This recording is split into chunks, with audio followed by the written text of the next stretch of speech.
കോട്ടാദോറിയ ഫാബ്രിക്കിൽ വരുന്ന സൽവാർ സെറ്റാണ് നമ്മൾ കാണുന്നത്. നമ്മൾ നേരത്തെ ഇതിൻ്റെ പാറ്റേൺ കണ്ടിട്ടുണ്ട്. ഇതിപ്പോൾ നമുക്ക് വരുമ്പോഴത്തേക്ക് നല്ല ബ്ലാക്കും അതുപോലെ റെഡിഷ് മെറൂൺ കളറിലാണ് വന്നേക്കുന്നത്. ബേജ് കളറോടെ മിക്സ് ചെയ്തിട്ട് വരും.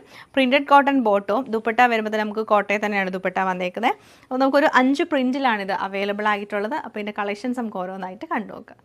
ഇങ്ങനെയാണ് ഈ സൽവാറിൻ്റെ ഔട്ട്ലുക്ക് നമുക്ക് വന്നേക്കുന്നത്. ബ്ലാക്കിൽ ഫുള്ളായിട്ടും ലൈറ്റ് ബേജ് കളറിലുള്ള പ്രിൻ്റ് ആണ് വരുന്നത്. അതുപോലെ സൈഡിൽ നമുക്ക് നല്ലൊരു ബോർഡർ കൊടുത്ത് ഹൈലൈറ്റ് ചെയ്തിട്ടുണ്ട്.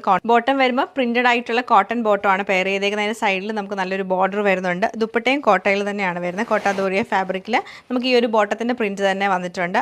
എൻഡിലേക്ക് വരുമ്പോൾ ടോപ്പിൻ്റെ പ്രിൻറ്റും വരും. ഓവറോൾ ഇങ്ങനെയാണ് ഈ സൽവാറിൻ്റെ പാറ്റേൺ നമുക്ക് വരുന്നത്. സെയിം പാറ്റേൺ തന്നെ ഡിഫറെൻറ്റ് പ്രിൻറ്റിലാണ് ഈ സൽവാർ സെറ്റ് നമുക്ക് വരുന്നത്. ബ്ലാക്കിൽ കണ്ട സെയിം പാറ്റേൺ ആണ് ഇതിലും വരുന്നത്. നല്ലൊരു ബ്രിക്ക് റെഡ് കളറിലാണ് ഈ ഒരു സൽവാർ സെറ്റ് വന്നേക്കുന്നത്. Printed cotton bottom. ഇതിലേക്ക് വരുമ്പോഴത്തേക്ക് ബ്ലാക്ക് കളറുള്ള പ്രിന്റ് ആണ് ബേജിൽ വന്നേക്കുന്നത്. ദുപ്പട്ട നമുക്ക് ബ്ലാക്കും ആ ഒരു ബ്രിക്ക് റെഡ് കളർ കോമ്പിനേഷനിലാണ് വരുന്നത്. ഇതാണ് നമുക്ക് അടുത്ത ഡിസൈൻ വരുന്നത്. ഇതിലേക്ക് വരുമ്പോൾ ബോട്ടത്തിലും ദുപ്പട്ടയിലും നമുക്ക് കുറച്ചും കൂടെ ചെറിയ പ്രിന്റ് ആണ് കൊടുത്തേക്കുന്നത്.